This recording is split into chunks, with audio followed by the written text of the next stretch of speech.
Vamos a ver si podemos comunicarnos ahora sí. ¿Nos está escuchando Luis Laferrier? Sí, ahora te escucho bien. Bueno, a ver, teníamos en esta hermosa descripción muy clarita en cuanto a... Ahora, parece que nos gobernaran porque han estado todos, bueno, unos más que otros, lo que es la sigla del PJ, 28 años, de los cuales 20 son ininterrumpidos en el poder, y que lleguemos a esta altura del partido que las flotas norteamericanas vienen a cuidarnos el sur, el mar del sur, para que los chinos no se roben los pescados. Los norteamericanos que vienen a cuidarnos, que quieren el negocio de la hidrovía Paraná-Paraguay, y nosotros hay que sacarlo a los chinos para ponerlo a los norteamericanos, no sabemos cómo hacer. Que los ingleses quieren un pedazo también de la Antártida, porque dicen los rusos que hay petróleo.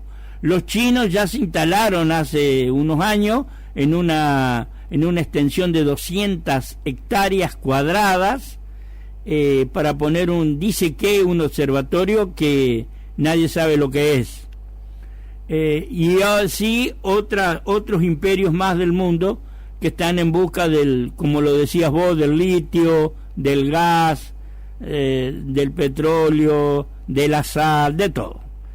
Y los gobiernos nuestros siguen, no sé, mirando por TV las novelas de Alberto Migré, qué sé yo, no hay una reacción argentina, y ahora sube este tipo con un consenso del 56% de la población, Luis, y lo sigue manteniendo pese a que el poder adquisitivo cayó, pese a todo lo que dijiste vos, a todo, y la gente sigue como esperando el milagro.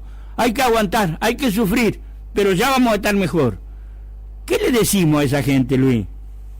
Exactamente lo que vos señalás, que viste en otras oportunidades también yo lo he comentado, que para que se tenga muy claro lo que están tomando las decisiones en Argentina, a través de los políticos que están entregados, ¿no es cierto?, que son más bien, son peones de ellos, los que toman las decisiones a nivel mundial, la gente tiene que reaccionar y saber que son los mismos que promueven las guerras y los bombardeos de ciudades, de población civil, lo mismo que llevaron a la destrucción de sociedades enteras, como puede ser Siria, como es efectivamente Ucrania, como está haciendo Franja de Gaza. Son sectores muy poderosos, banqueros, fabricantes de armas, que negocian, por supuesto, con la muerte, y que lo único que quieren es asegurarse el control de los recursos, que son cada vez más escasos a nivel planetario. Ese es su objetivo.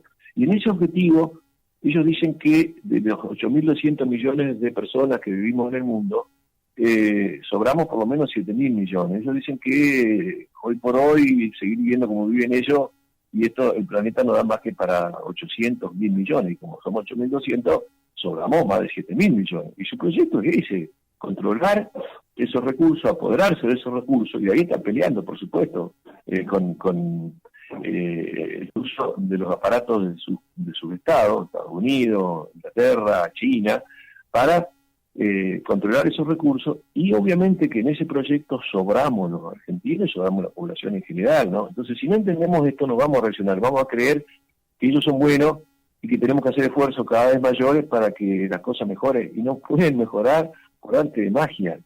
Si nosotros no logramos despertar, ser protagonistas, unirnos, organizarnos, movilizarnos para cambiar el rumbo, no va a cambiar, sino que se van a profundizar. Nos vamos a tener, si hacemos más de lo mismo, vamos a tener lo mismo o peor de lo que tenemos ahora, ¿no es cierto?, si no entendemos que ese es el rumbo que llevamos. Y en ese sentido, yo siempre insisto en esto de que yo aspiro y deseo profundamente que primero que el resto de la gente, yo me considero un privilegiado de la vida, porque como, porque tengo casa, porque en el cuidado tengo para abastecer más o menos lo mínimo indispensable, ¿no es cierto? Pero la gran mayoría no. Entonces, si nosotros queremos que todos tengan el mismo derecho a vivir dignamente, pero también si aspiramos a que nuestros hijos, nuestros nietos puedan tener también un mundo mejor donde vivir, y tenemos que pelear, no podemos quedarnos cruzados de brazos. ¿Por qué? Y porque si no será que no merecemos ese futuro y no merecemos ese mejor presente. Y yo digo que sí, que los argentinos lo merecemos, pero tenemos que hacer algo para lograrlo, porque no nos van a regalar nada.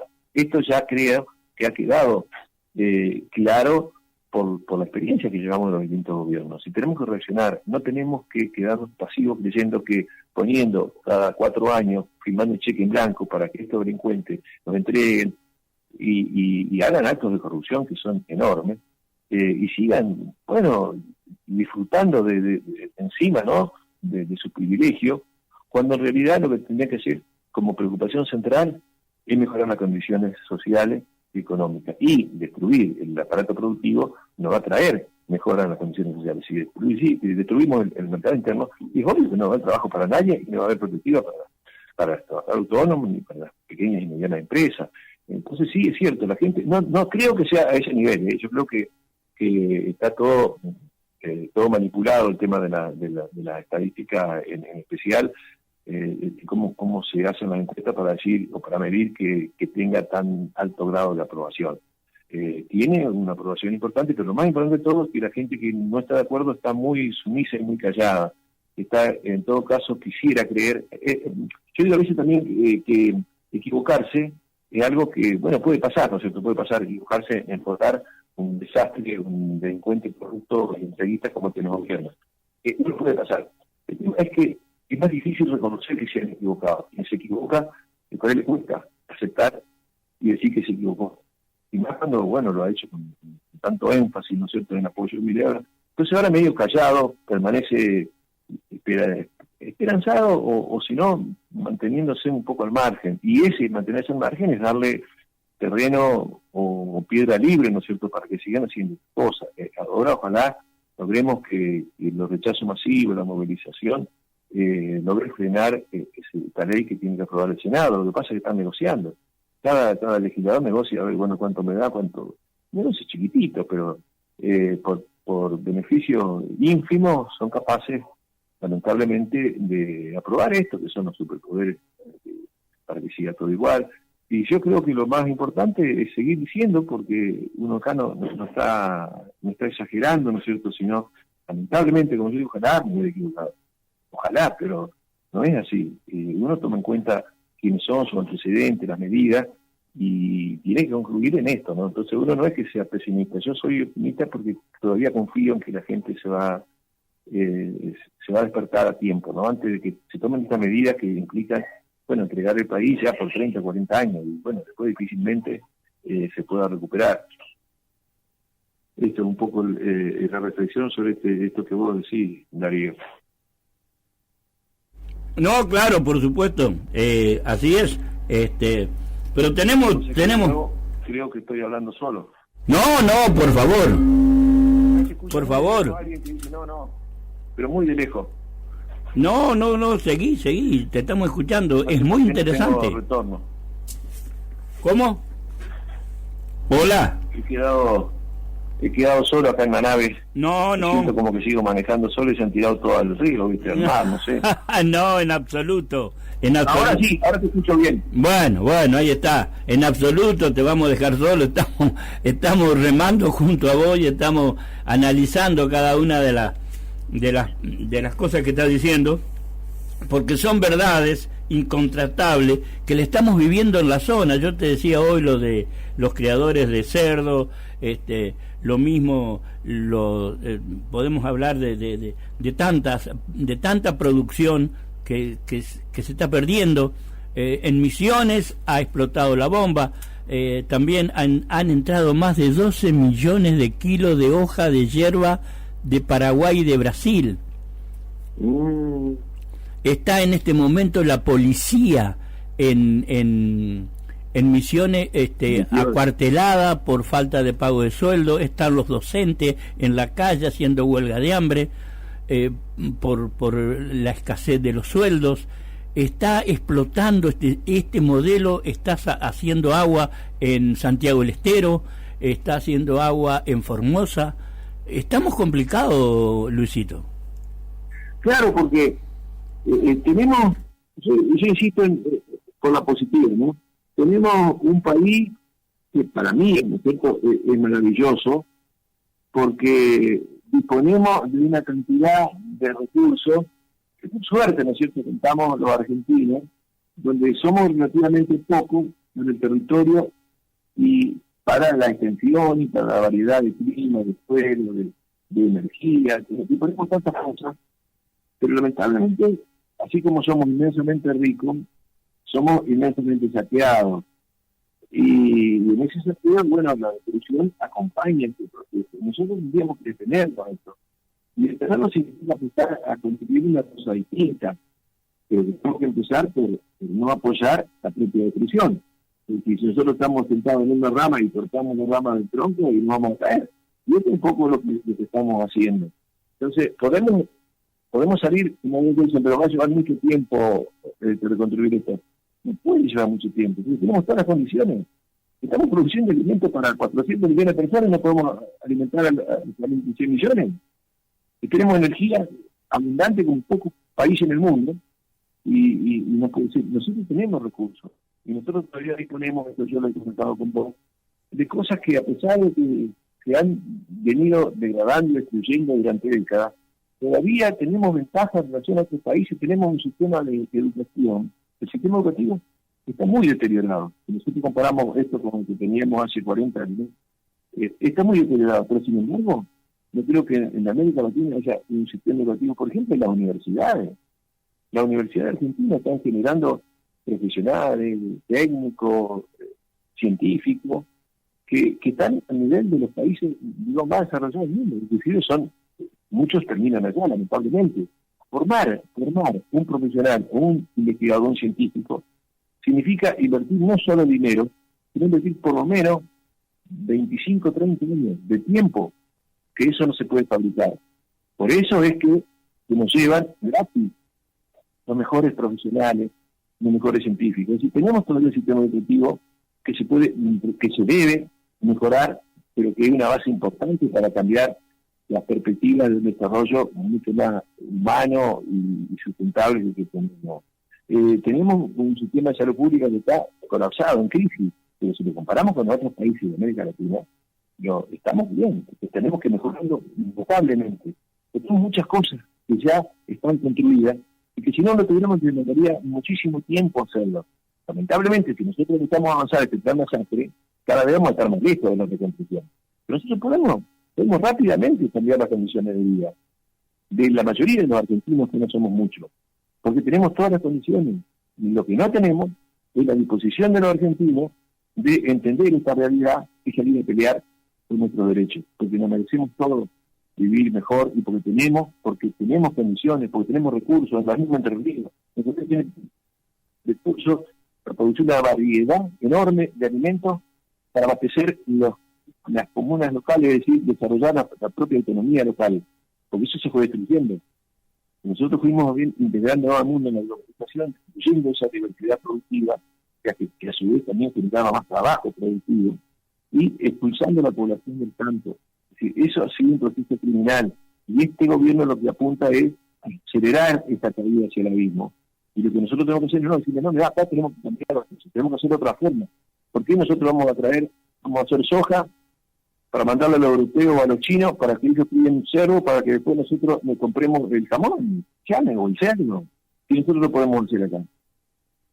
Lo que pasa es que tiene que cambiar, obviamente, las políticas, porque las políticas dicen de que si yo lo quería hacer acá, no es rentable, porque es más rentable.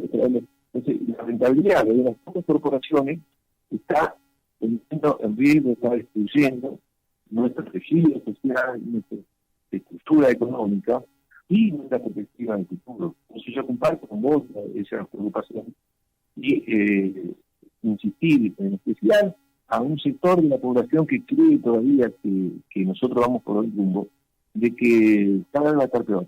Porque no hay indicios que la vida va a estar así, que podemos hacer otras cosas distintas, ¿no es cierto? Y que podemos mejorar rápidamente si hubiera un cambio muy importante de rumbo. Y nosotros tiramos, por ejemplo, la cátedra abierta por un mundo nuevo, que es nuestro espacio que estamos construyendo, que queremos ir sumando a todos, en realidad, y a aquellos que comparten estas mismas preocupaciones y que tienen estos mismos deseos para el futuro.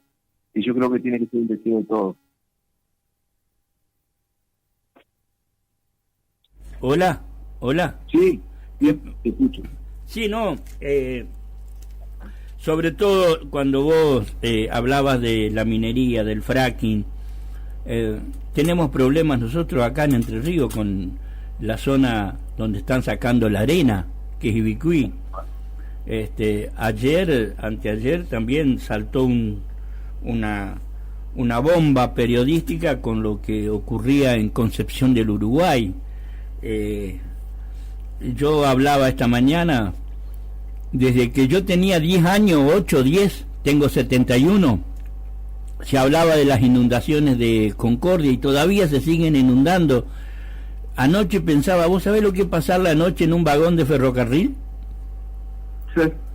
Si te da ganas de ir al baño, tenés que bajar la escalera, ir a la oficina, pegar la vuelta. Y tener una casa modesta, pero una casa y que de pronto se te llene y se te arruine todo, se te llene de agua y se te arruine. Algo que ha luchado por tenerla toda la vida. ¿Qué te parece? Pero es terrible. A ver, no puede ser que después de...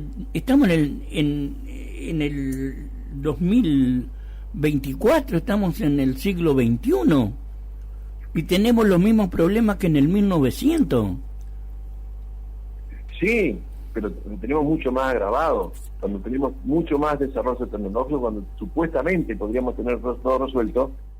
¿Por qué? Porque las obras, estos trabajos, ¿no es cierto?, que hacen los gobiernos, inclusive de infraestructura, es para hacer la plataforma para sacar los recursos, no para mejorar las condiciones de vida de la gente, no para darle, por ejemplo, vivienda en lugares que estén a resguardo, ¿no es cierto?, de las inundaciones. No, porque eso no es negocio. Acá lo que se produce es negocio de los grandes, ni siquiera de los medianos pequeños. Entonces sí pasa eso porque no se hacen las obras necesarias para poder garantizar y bueno, que todos tengan derecho, ¿no es cierto?, primero a vivir en condiciones civilizadas, y además cada vez más difícil el tema de acceder a una vivienda, porque vos estás mencionando otro tema que es grave para cada vez más gente, ¿no es cierto?, por lo menos 20 millones de argentinos tienen graves problemas de acceso a la vivienda. Hay un déficit muy grande de vivienda, ¿no? Sí, es un déficit que ha ido creciendo cada vez más. El tema de la necesidad y el Estado cada vez construye menos. Están los famosos créditos estos que estaban dando a los Procrear, pero están con los intereses UVA. No, eso es lapidario, eso lo sacás y perdés todo. Que sacás un crédito de eso para ampliar con una habitación tu casa y perdés la casa, ¿no? Es una locura. No, pero yo te doy un ejemplo, para darte una idea de los recursos que tenemos. Durante el gobierno kirchnerista se fugaron más de 100.000 millones de dólares de la Argentina. Cuando estuvo el gobierno de Macri, en mucho menos tiempo, se fugaron otros 100.000 millones. 100.000 millones. Imagínense lo que se podría hacer, no sé, con 10.000 millones. Estamos hablando de que tenemos capitales argentinos, que ya fueron. No digo lo que se llevaron a las corporaciones, sino lo que se llevaron a argentinos, 400.000 millones de dólares afuera. Con esa plata, no sé, esto sería un paraíso para todos. El tema es frenar el saqueo y hacer las cosas diferentes, hacer las cosas con otras prioridades. Y acá la prioridad de los gobiernos no es mejorar esta situación, ¿no es cierto? Como vos decías, los caminos rurales.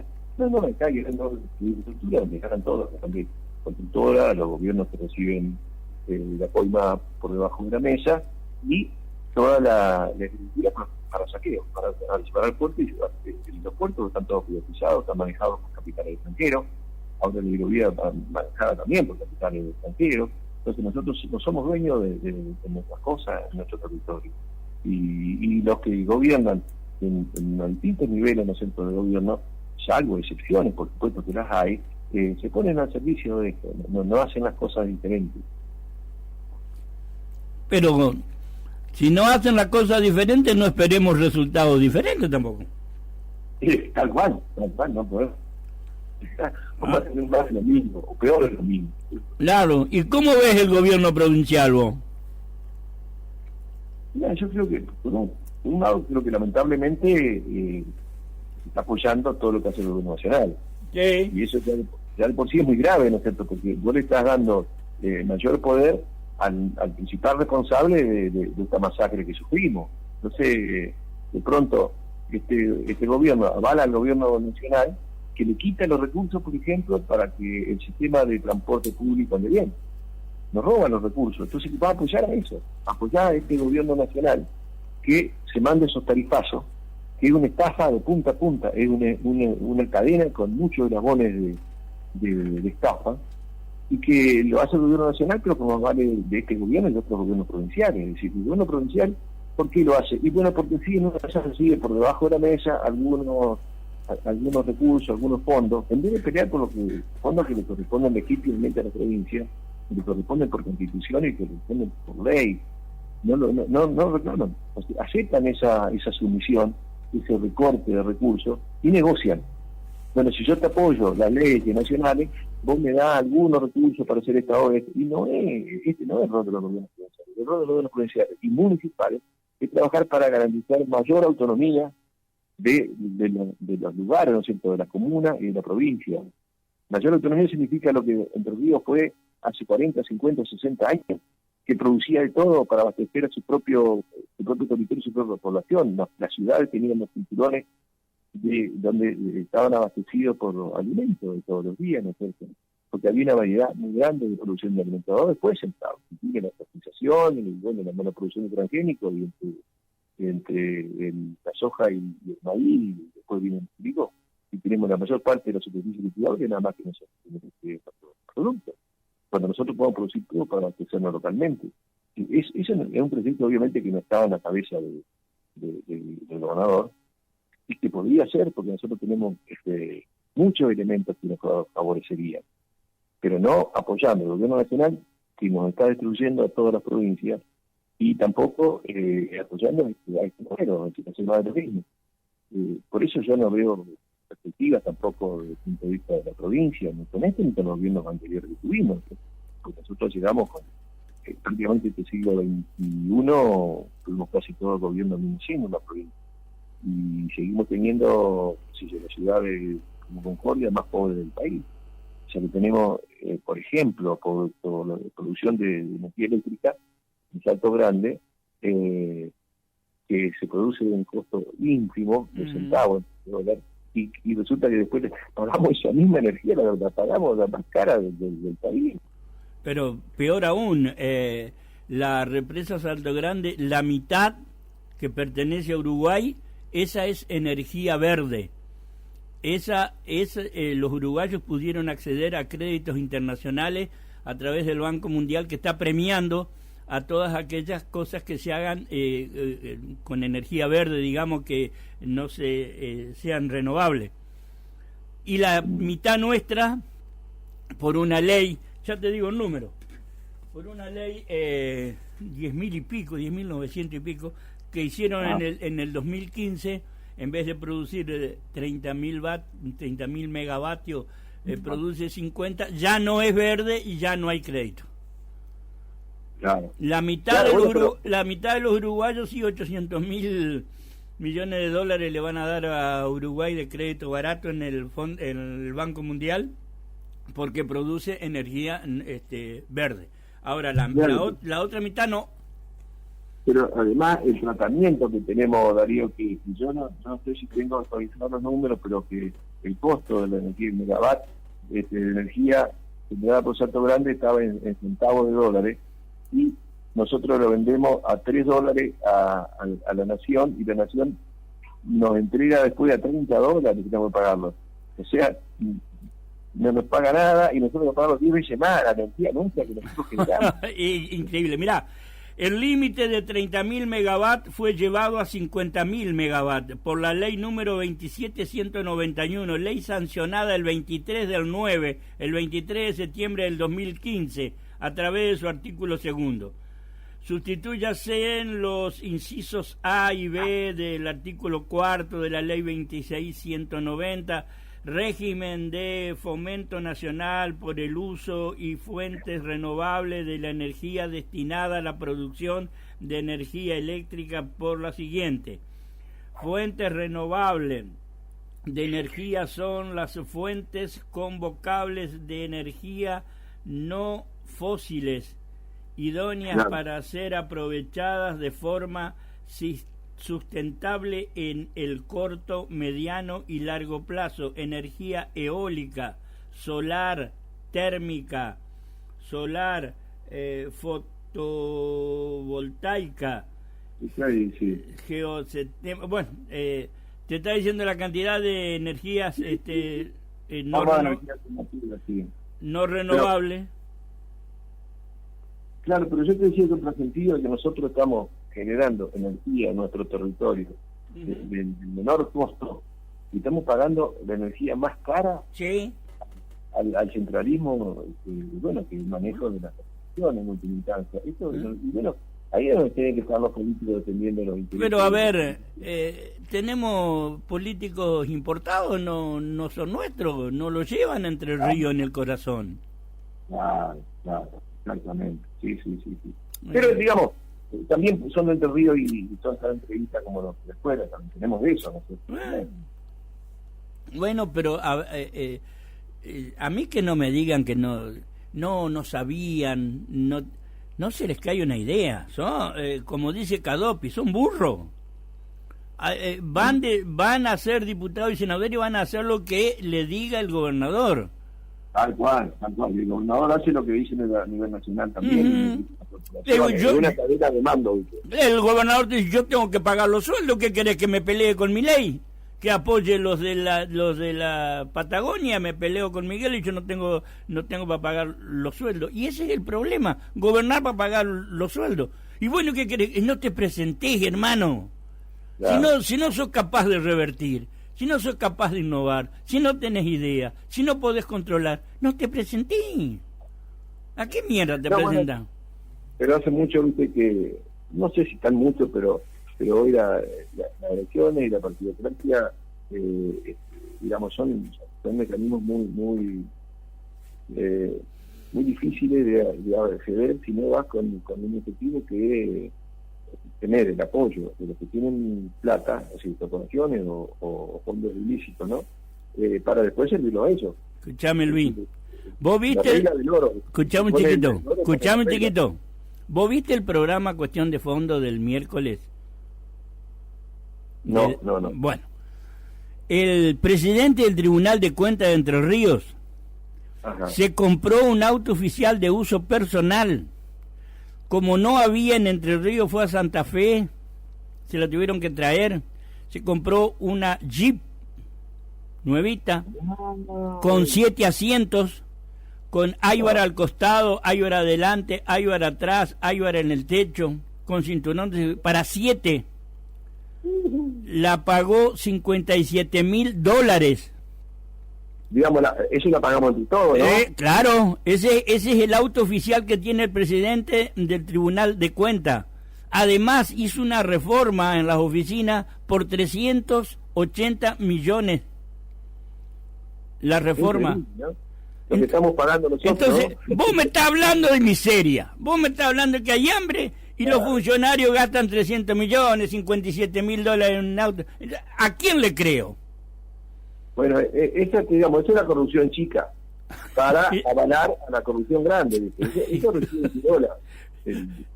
Pero esto es lo que tenemos que cambiar, ¿no es cierto? Si no, la política está nada más que define la política de la billetera, y no es así. Nosotros tenemos ejemplos y trayectoria histórica de los partidos mayoritarios que hicieron los consensos, hicieron otras sociedades, ni hablar, ¿no es cierto?, de lo que yo siempre señalo, sostengo con muchos fundamentos, que tuvimos el presidente, no sé, el presidente de la historia, como fue Arturo Illia, ¿no es cierto? Pudo gobernar, está bien, lo bajaron, un golpe, pero pero mostró que se puede hacer un montón de cosas y salir con menos plata de la que entraste. Un ejemplo para todas las generaciones actuales y futuras, ¿no? Sí, pero Milei le dice que era el viejo Tortuga y a Alfonsín le dice el fracasado de Chascomús, y que ha puesto un muñeco, le ha puesto la cara de Alfonsín y toda la mañana se levanta y le pega un par de sopapos y lo puso en el paredón de los héroes, lo puso a Menem. Le falta caballo nomás, pero cuidado. Es una locura que tenemos que cambiar entre todos, ¿viste? Y cambiar entre todos, en parte, bueno, esto que este espacio que vos me estás dando, todas esas cosas que nos permiten llegar con otra información, para que la gente tenga por lo menos más conocimiento y más elementos a la hora de pensar, a la hora de actuar. Claro. Yo insisto con nosotros, si no lo hacemos nosotros, no lo va a hacer nadie por nosotros, así sí, que hagamos lo posible para cambiar. Hagamos eso para cambiar. Luisito, se nos ha ido el tiempo, 11:30 de la mañana. Muchas gracias por los conceptos, gracias por el tiempo y bueno, quedamos en contacto. Pero cómo no, Darío, muchas gracias a vos por esta posibilidad y te felicito porque bueno, seguí adelante con tu idea y con el rol de digamos, de los medios de comunicación, ¿no es cierto? Y tratamos de hacer lo que humanamente podemos, Luis, nada más. Muy bien. Bueno. Bueno, te mando un abrazo muy grande, muchísimas gracias y será hasta otra oportunidad, o Dios quiera sea muy pronto. ¿Cómo no, Dios? Bueno, un abrazo, gracias. Bueno, ahí teníamos la palabra de el profesor, del doctor, titular de cátedra de Economía en la Universidad de Entre Ríos, Luis Laferrier.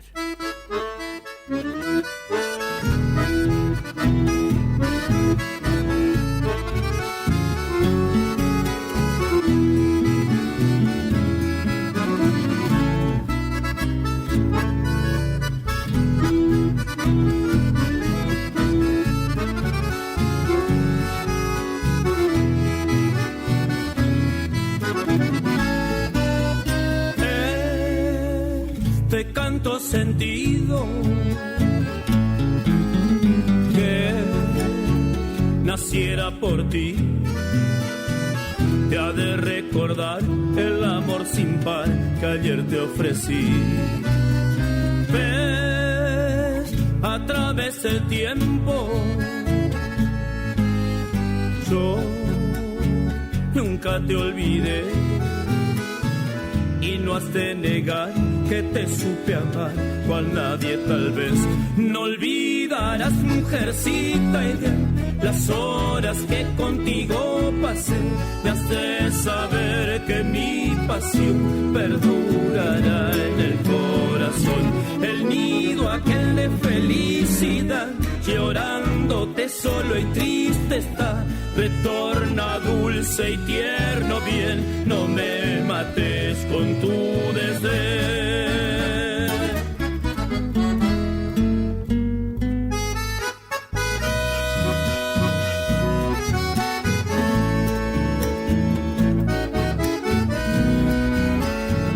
Hoy sábado, Litoral Tagüé está en la cortina musical de nuestro programa. Y bueno, nos vamos a lo que decíamos siempre, el recreo del programa. Hoy tuvimos la mesa de café con Rubito Pagliotto, tuvimos a Román Bala con el tema de las radiaciones y las antenas, tuvimos al doctor Laferrier, titular de la Cátedra de Economía de la Universidad de Entre Ríos, y tiene un currículum impresionante. Nos habló de la economía y de esta masacre que está llevando adelante el sistema económico de saqueo a nuestro país. Pero ahora nos vamos a el recreo porque vamos a hablar de historia. Lo hacemos todos los sábados con Gastón Buet de hace un largo tiempo. Nos gusta mucho y vamos preparando pregunta. Ayer o anteayer, no me acuerdo, andaba por el centro de Viale y una persona me dijo ¿cómo era la vida de Urquiza en el Calaf? Pero si estuvimos hablando de la música, sí, no, me dice, pero esto yo quiero saber porque tiene algunas versiones. Primero y principal, ¿me estás escuchando, Gastón Buet? ¿Me está escuchando, Gastón Buet? Gastón. Oh, ¿qué pasó? ¿No está? No está. Bueno, volvamos a la chamarrita.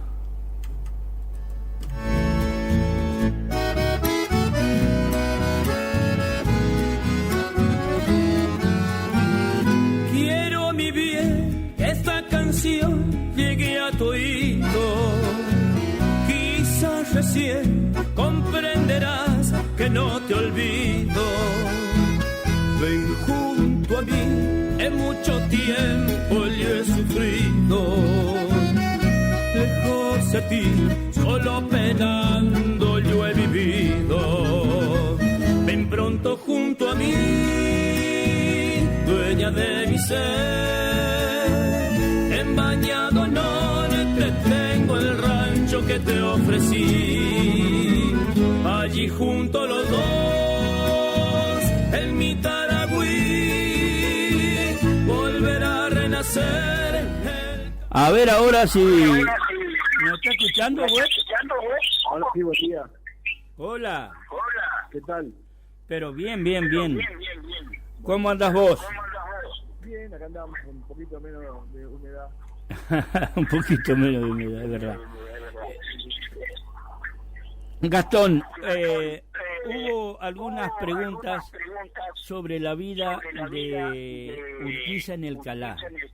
Es decir, si tocaba la guitarra, como decís vos, si era afable con los ciudadanos. Y ¿sabés lo que me preguntaron? Si era tan prolijo, ¿tenía alguna lista de todos los soldados, de todo el ejército, digamos? Porque tengo aquí en Viale algunos apellidos que pudieron haber sido soldados de general. Gente que hoy tendría una edad que se asimila bastante. Y alguien me dijo que tiene inclusive algunos escritos, algunas cosas, y que el abuelo hablaba siempre del Calá. Y personas que han venido a rebotar aquí para una campaña, ¿viste? ¿Se puede chequear esto? Bueno,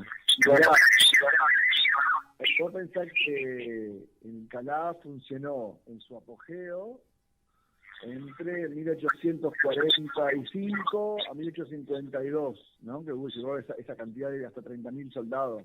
30.000 personas, ¿no? En el lugar. Claro. Después de Caseros, siguió siempre habiendo una guarnición permanente de soldados hasta el asesinato de Urquiza, o sea que del 52 hasta el 70 siguió habiendo soldados en ese lugar. O sea que la cantidad de soldados que han pasado por ese espacio en el siglo XIX fue muy numerosa. Así que, por supuesto, que hay gente de toda la provincia que sus antepasados han sido soldados en el Calá. Inclusive hay próceres famosos, digamos, por ejemplo, bueno, ni hablar los generales de Urquiza, ¿no? Urtinarrain, Galarza, Francia y demás. Pero inclusive también, por ejemplo, generales como La Madrid, Virasoro, también han estado en el Calá. Entonces es muy probable que mucha gente tenga antepasados que hayan estado en ese lugar. Por ejemplo, que hace unos días que te conté que habíamos ido a Oro Verde a dar una conferencia en esa pulpería restaurante que se llama Lo de Almada. Sí. Ese Almada es otro Almada, ¿no? El famoso general, que también fue un hombre que fue coronel, que estuvo en el Calá y después se fue para una campaña y tuvo su casa, ¿no? En ese lugar. Así que es muy probable. Hay listas. Urquiza era una persona muy prolija en sus cuentas propias y en toda su organización. Pero más allá de eso, no creo que Urquiza se haya puesto a escribir los nombres de los 30.000 soldados, ¿no? Pero sí hay libros de historia, por ejemplo, del general Sarobe, o de Pérez Colman, o de Lavino Beatriz Bosch, o de Martín Ruiz Moreno, en donde hay listas de soldados no sé si de todos los soldados rasos, pero sí hay listas de capitanes, coroneles, y dedican varias páginas de sus libros a nombrarlos con nombres y apellidos, ¿eh? O sea que se pueden rastrear en esos autores entrerrianos, donde han publicado listas con planas enteras de soldados. A medida que fueron pasando los años, ¿cómo fue? Claro, lo sorprendió la muerte, pero ¿cómo se iba desmembrando el Calá? Bueno, el Calá era un punto conocido por la milicia de la época. El primero que utiliza ese lugar como lugar militar registrado fue en 1817-18 el general Francisco Ramírez. Él venía huyendo de Concepción del Uruguay para enfrentarse con el ejército que el directorio de Buenos Aires había mandado para invadir la provincia, y Ramírez en el Calá hace un punto de reunión militar, reúne tropas, no hace un campamento permanente, sino un punto de tránsito, y de ahí se dirige al sur y se enfrenta cerca de lo que hoy es Gualeguay, con los hombres del directorio de Buenos Aires al mando del general Montes de Oca. Pero después de ahí el combate, resulta victorioso para Ramírez, y Ramírez instala su campamento militar cerca de Paraná. Pero el lugar queda como un lugar ya estratégico conocido. Eso más o menos en el 17-18. Para mediados de la década del 40, Urquiza, después de lo que fue la batalla de Vences y el tratado fallido de Alcaraz, Urquiza licencia a tropas en ese lugar. Unos primeros 8.000 hombres en el año 45, y hay una lista de la cantidad de soldados, no con nombres, pero sino la cantidad de soldados, capitanes y divisiones que se asientan en el campamento Calá a mediados de la década del 40. Entonces, entre el 40 y el 52, Urquiza se instala y vive en el lugar también, junto con sus soldados. Él era soltero todavía, se va a casar justamente después de Caseros, así que porque se estaba construyendo el palacio mientras Urquiza vivía en el Calá con los soldados. Inclusive algunas de las ruinas arqueológicas que tenemos, como el Polvorín, están hechas con los mismos materiales del Palacio San José, porque Urquiza hacía traer ladrillos y cemento del palacio en construcción para utilizar también y construir algunas habitaciones y edificios en el Calá. ¿De dónde venía la cola, el ladrillo, el hierro? No, el ladrillo se construía, ¿no? Se construía en la propia zona, tipo tejuela, hay muchas, uno ve hemos encontrado restos de ladrillos, inclusive vos ves las marcas de los dedos del trabajador que hace los ladrillos, ves las líneas de los dedos, es impresionante, ¿no? Porque vos pones tu mano sobre esos ladrillos y son los mismos dedos de esa gente, ¿no? Y después el Portland venía justamente de Portland, digamos, de Inglaterra, era importado todavía. Las tejas francesas, que hoy le decimos tejas francesas, las que hemos encontrado en el Calá justamente son francesas porque vienen de Francia. Inclusive se ve escrito en los pedazos grandes que hemos podido recuperar que vienen de la ciudad de Toulouse, ¿sí? De Francia.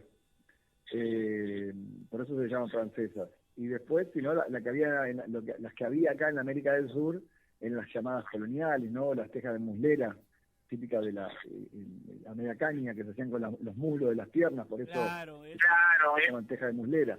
Pero Urquiza usaba la teja francesa en el Calá, como en el palacio, ¿sí? Pero la casa de Urquiza en el Calá era un rancho de barro, de 2 habitaciones, con el techo a 2 aguas en paja brava. Uno era su habitación y la otra era el Estado Mayor. Y vivía, como decía la gente, preguntaba, sí, Urquiza era un tipo que sabía tocar la guitarra, pero no era un tipo muy afable con su gente, empatizaba mucho con su gente, la gente lo seguía por eso justamente, tenía mucha memoria, era un gran empresario innato, ¿no? Tenía una capacidad de memoria muy importante, recordaba el nombre de muchos de sus hombres, el nombre de su familia, de su mujer, sus hijos, y entonces cada persona que hablaba con Urquiza preguntaba por la familia, pero en forma casi personal, lo que hacía que los hombres se sintieran muy cercanos, ¿sí? Y respetados por el general Urquiza. Entonces, generaba mucha empatía en ese sentido. Pero era distante también a otro tipo de cosas. Él no se iba a sentar en un fogón a tocar la guitarra, digamos. Era amable, pero mantenía una distancia de jerarquía, ¿no? Acordate que Urquiza no fumaba, no tomaba alcohol. En el Calá estaban prohibidos los juegos de azar, y él no jugaba tampoco juegos de azar. Prácticamente no tomaba mate, Urquiza de joven. Así que la distancia era prudencial, pero de mucha empatía, ¿no? Inclusive él era un hombre que no era un militar de carrera, sino que era un militar de milicia, criado en el campo de batalla, y a diferencia de los militares de carrera, hubo otros militares de la época, Urquiza iba al frente de las descargas de caballería junto con sus hombres, cosa que no era habitual en los grados rangos altos de la época, por una cuestión estratégica, de que el general no podía morir.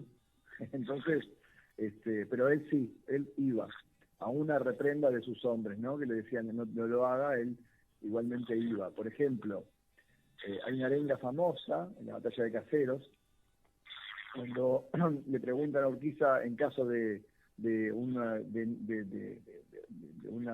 la batalla fuera mala, cuál es el punto de encuentro en caso de desbande del ejército entrerriano, ¿no? Del ejército del Libertador. Y el famoso que Urquiza le dice: el punto de encuentro del ejército entrerriano es el campo de batalla, donde van a encontrar en medio a su general y amigo. O sea, el tipo empatizaba con los hombres, ¿no? Sí. Qué bárbaro. Después, en cuanto a los soldados, que yo le digo, por eso te digo, pueden buscar en los autores estos, ¿no? Miguel Ruiz Moreno, Miguel Ruiz Moreno, Beatriz Bosch, en General Charove, pueden encontrar listas. Que esos libros están en cualquier biblioteca pública de cualquier ciudad de Entre Ríos, los pueden buscar y los pueden encontrar. Después el Calá, como vos me preguntabas, bueno, fue su apogeo fue entre el 45 y el 52, para ir a la batalla de Caseros, ¿no?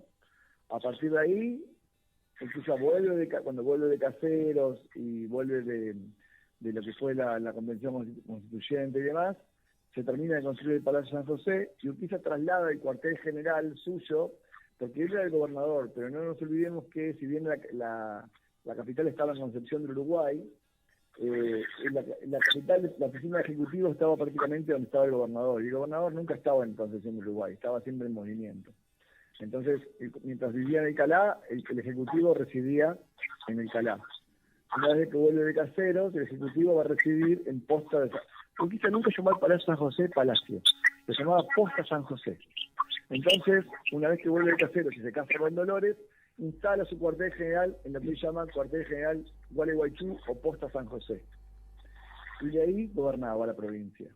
Y el Calá queda con esta guarnición, pero entre el 52 y el 70, que es asesinado, el Calá es el punto de encuentro del ejército entrerriano ante cada conflicto bélico que hubiera en la República, ¿no? Por ejemplo, la batalla de Cepeda del 59, la batalla de Pavón del 62, la batalla de la Guerra del Paraguay misma, por ejemplo. Cualquier enfrentamiento, el general Urquiza daba la orden a sus chasis que salían en todas direcciones para que los soldados vengan al llamado, y lo que dicen las crónicas es que en 7 días en el Calá había un ejército operativo listo para marchar, donde por supuesto cada soldado ponía su propio caballo, su montura y su vestimenta, ¿no? Y sus armas.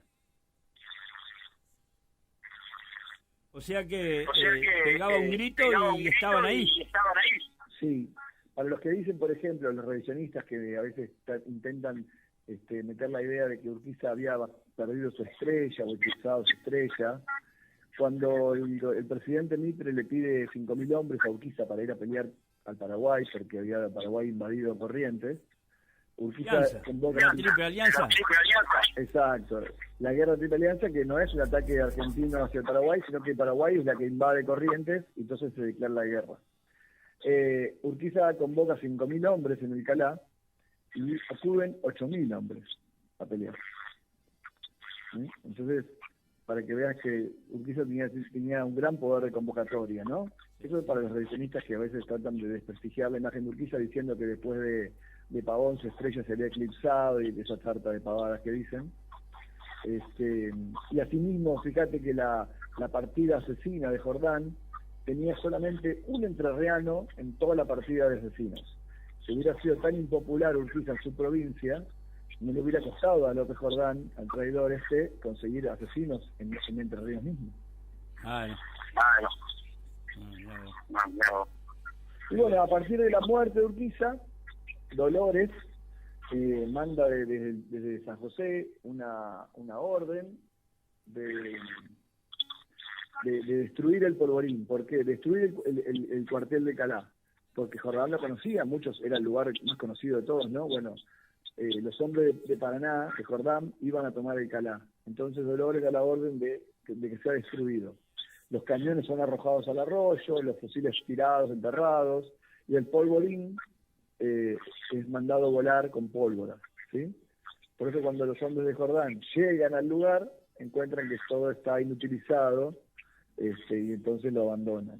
Y a partir de ahí el Calá empieza su momento de abandono, ¿no? A partir de 1870.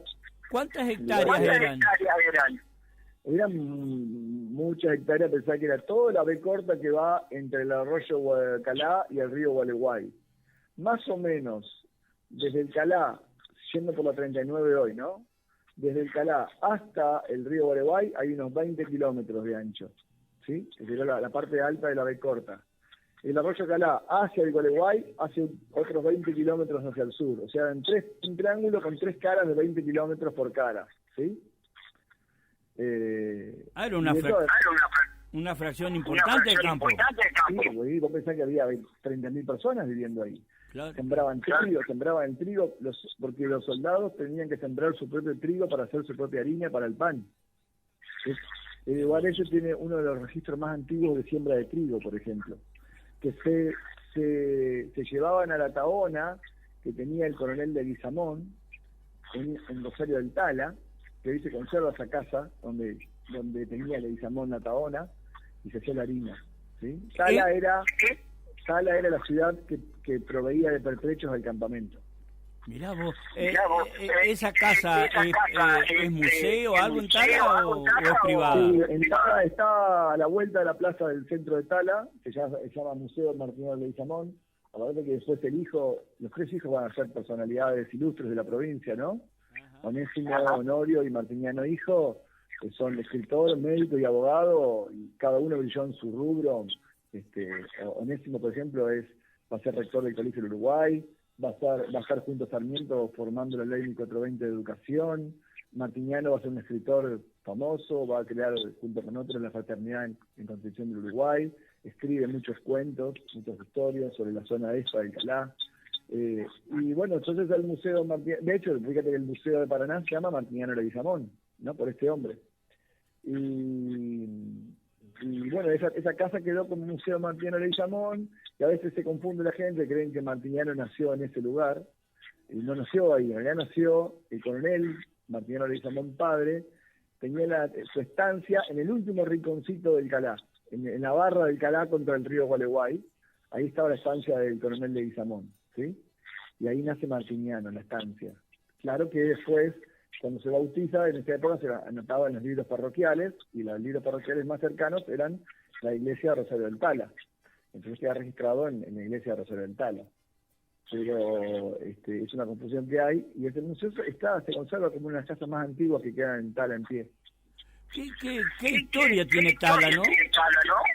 Tala tiene una historia muy interesante. Es una ciudad que pintaba para ser una ciudad muy grande. Pensá que su fundación es de 1799, toman como fundación siglo XVIII, y toman como fundación la creación de la capilla.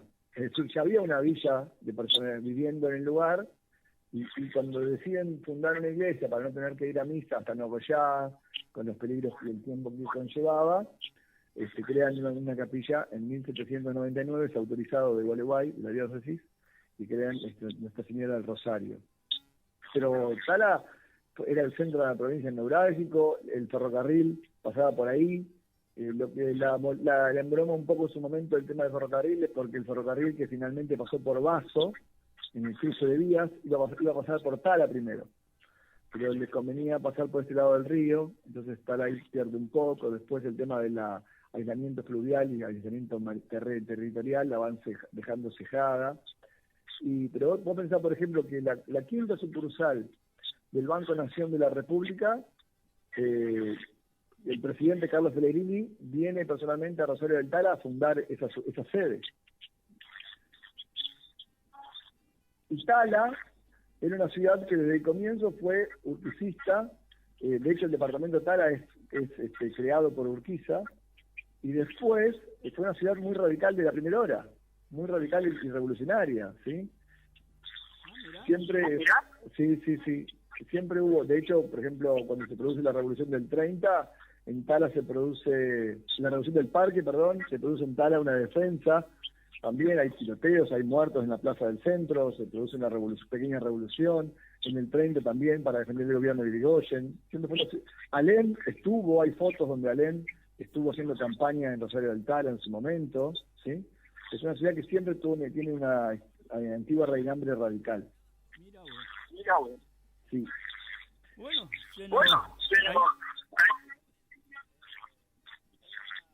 se nos ha pasado el tiempo charlando. Pero qué lindo. Así que vamos a reiterarlo el sábado que viene. ¿Cómo no? Y si siempre tienen preguntas, siempre estamos dispuestos a conversar. Pero sí, son más pregunteros. Muy bien, así está bueno. Bien, bueno. Y que sean preguntas, escúchame, y que sean preguntas en contra también, porque podemos aclarar muchas cosas que por ahí mitos que existen, ¿viste? Sí, también hay. No hace falta que sean preguntas a favor, sino también en contra, son las más interesantes muchas veces. Sí, hay.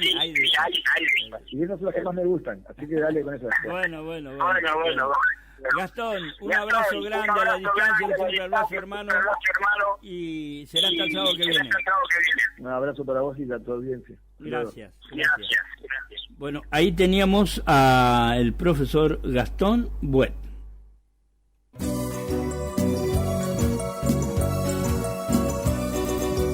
Bueno, y ahora llegó la hora de despedirnos, la hora de cerrar nuestro programa. A todos los que nos han acompañado, pero muchísimas gracias. Gracias a todos los invitados por sus reflexiones, por sus comentarios. Y nos despedimos con el artículo 19, marcando siempre de qué lado estamos parados.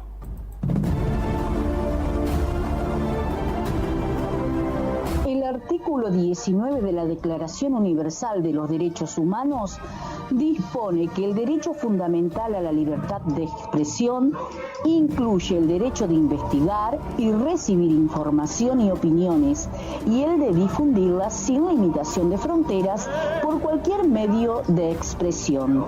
La libertad de información ha sido consagrada como corolario de la libertad de expresión en otros instrumentos internacionales importantes, como el Pacto Internacional de los Derechos Civiles y Políticos de 1966 y la Convención Americana sobre los Derechos Humanos de 1969, ratificados por la República Argentina con el rango constitucional desde la Convención Constituyente de 1994. Las opiniones vertidas por los invitados se enmarcan en este contexto legal y no reflejan necesariamente la opinión del medio.